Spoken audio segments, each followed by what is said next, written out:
tangga, masalah privasi masing-masing. Apa ini?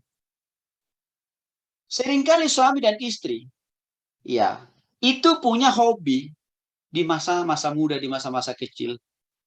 Yang mana hobi masa muda, masa kecil itu kadang-kadang masih terbawa-bawa sampai dia menjadi suami dan istri. Apa contohnya?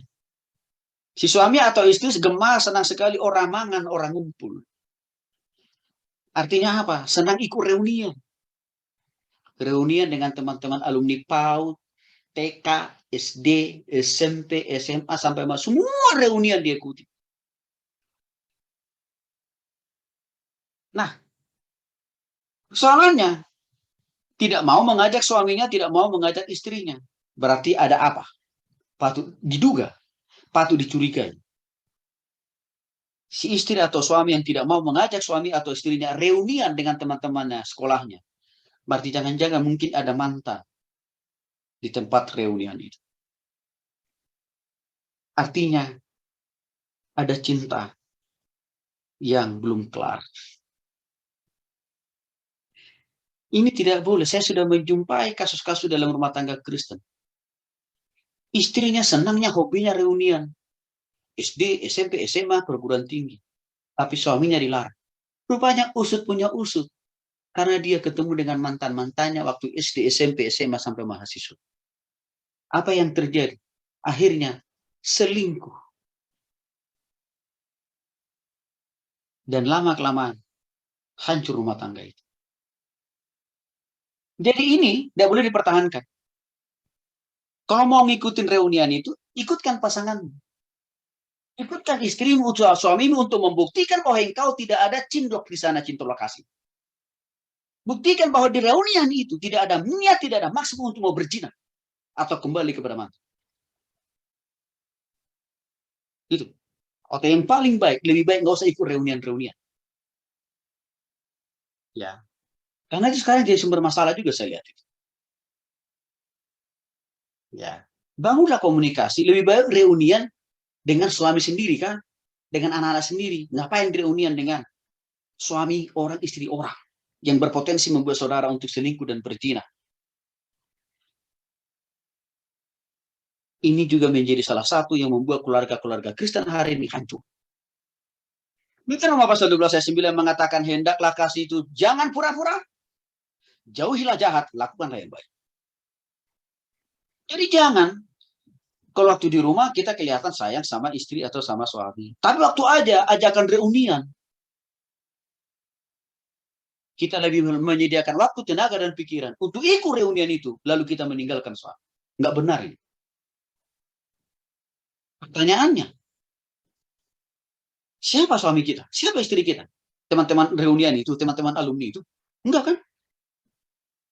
Maka kasih itu jangan pura-pura. Jangan berikan ruang dan kesempatan untuk berzina di hati, di pikiran, tindakan, dan perbuatan dengan alasan reunian-reunian. Jadi, yang ke-13 yang juga menjadi berkonflik dalam rumah tangga, Bapak Ibu yang dikasih oleh Tuhan Yesus Kristus, kurangnya toleransi dalam pembagian tugas di rumah. Dan kadang-kadang misalkan keluarga kita itu kan tidak selalu ada ART atau pembantu rumah tangga. Artinya yang ada di sana hanya ada suami, istri, dan anak-anak. Dalam mengerjakan tugas di rumah. Nyapu, ngepel, nyuci, nyetrika, dan masak. Ya, artinya apa? Kadang-kadang suami-suami kurang toleran. Kurang punya empati untuk membagi, untuk menolong istrinya. Ya, dalam membersihkan rumah, nyapu, ngepel, nyuci. Karena dia berpikir tugas bukan cari hepeng keluar, cari cuan keluar. Aku kan udah lelah, udah capek di luar. Emang kau kira istrimu nggak capek juga di rumah? Suami-suami saya mau ingatkan. Anda mungkin bisa memberikan penghasilan Anda tiap bulan kepada istrimu 100 juta setiap bulan. Tapi kalau engkau mau menghitung dengan jujur, jadilah istrimu di rumah. Dari pagi, siang, sampai malam. Lebih lelah, lebih capek. Bahkan mungkin dia tidak punya waktu untuk istirahat. Jadi jangan egois juga kita, hai para suami-suami ya. Karena menganggap kita sudah kasih gaji bulanan kita besar kepada istri, Lalu kita menganggap urusan rumah bukan urusan gue, bukan masalah gue, bukan tanggung jawab gue. Itu namanya orang tua, itu namanya suami yang tidak punya hati, yang tidak mengasihi istri. Apa yang dikasih oleh Tuhan Yesus Kristus? Efesus pasal 4 ayat 2 mengingatkan, hendaklah kamu saling rendah hati, lemah lembut, sabar, tunjukkan kasihmu dalam hal saling membantu.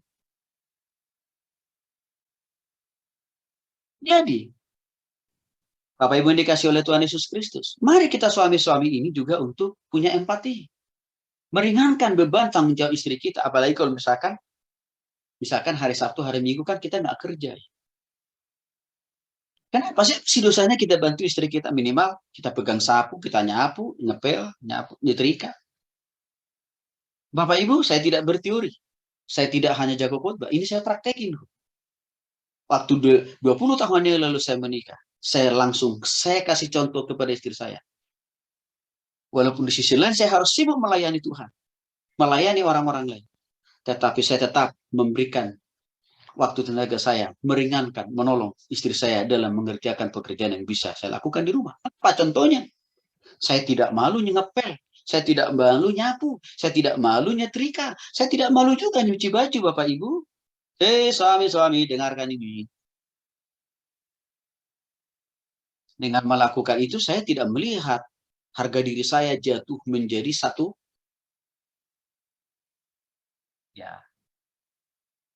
ons, enggak lah. Menjadi jatuh telak.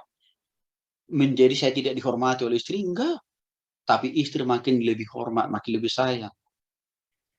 Waktu saya lakukan hal yang seperti itu, anak-anak saya melihat, oh iya ya, papaku, ya, walaupun dia sibuk mengajar orang, melayani orang, keluar, tapi papaku masih tetap mau nyapu, mengepel, nyuci, nyetrika. Maka apa yang terjadi? Anak-anak saya mengikuti teladan yang dilakukan oleh bapaknya. Ya, nggak dosa kalau kita ada menyediakan, memakai waktu kita yang long untuk bantu istri. Karena toh juga yang diurus oleh, yang kita urus, yang kita bersihkan rumah kita sendiri kan. Bukan rumah tetangga kan. Jadi perlu toleransi, kerjasama dengan istri, dengan anak-anak dalam mengurus, dalam mengerjakan, dalam membereskan dan bersihkan rumah. Jangan sampai engkau lagi-lagi berpikir yang penting, aku udah cari duit. Emang gaji yang kau terima tiap bulan kau kasih ke istrimu itu, coba hitung-hitung dulu. Kalau engkau pakai itu untuk bayar hotel, engkau nginap tiap-tiap hari, kurang kan?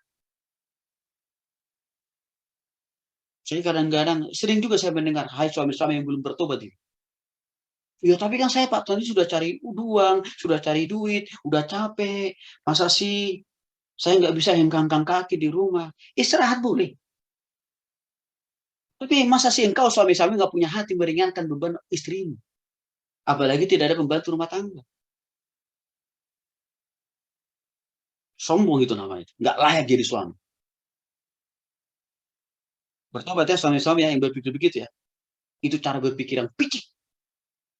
Dan tidak layak jadi pemimpin, tidak layak jadi suami.